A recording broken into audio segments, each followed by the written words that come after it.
Hello दोस्तों, Dalip Hindi shorthand classes में आपका हार्दिक स्वागत है।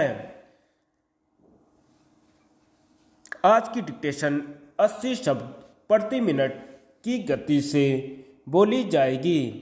डिक्टेशन स्टार्ट करते हैं 5 सेकंड बाद।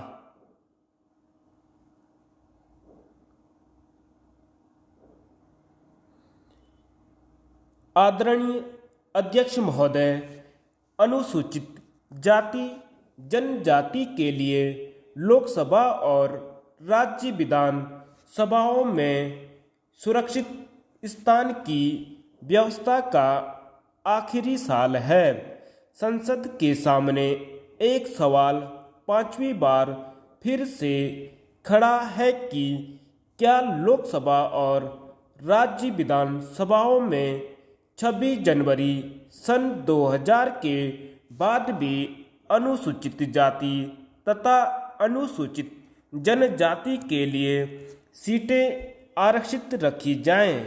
देश में अब तक इन सुरक्षित सीटों से 1440 लोकसभा सदस्य हो चुके हैं और राज्य विधान सभाओं में ऐसी आरक्षित सीटों पर कुल 1081 विधायक आसीन रहते हैं।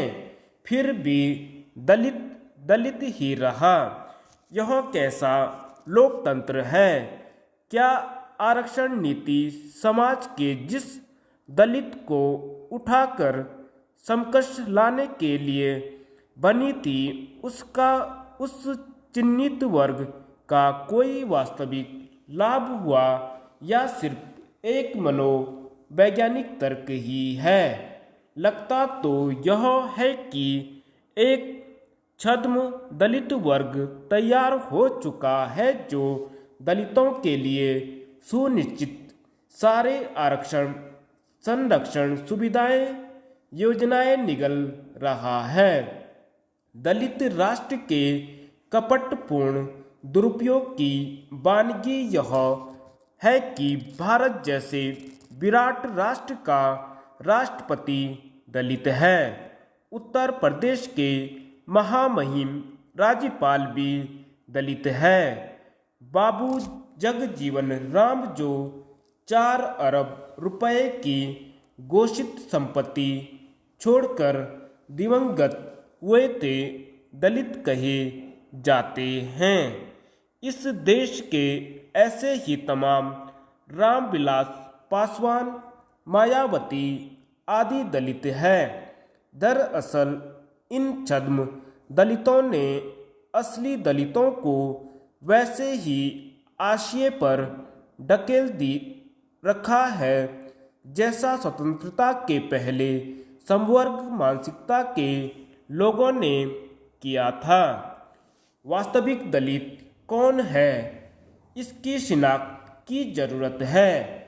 क्या है उसके मानक आधार और अवधारणा, यह बहस का मुद्दा है।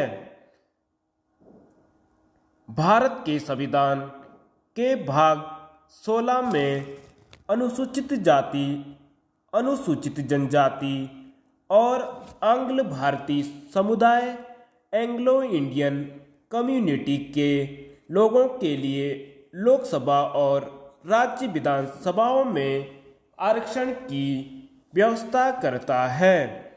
अनुच्छेद 330 1 के अनुसार लोकसभा में अनुसूचित जाति, अनुसूचित जनजाति के लोगों के लिए स्थान आरक्षित होंगे।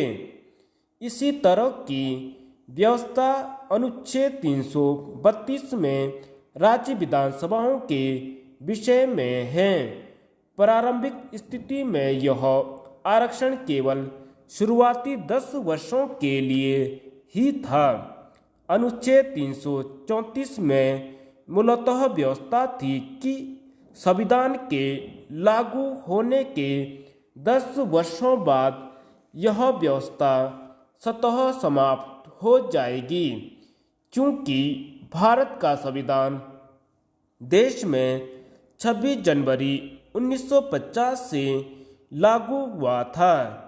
अतः आरक्षण की यह व्यवस्था 1960 में समाप्त हो जानी थी, पर नहीं हुई।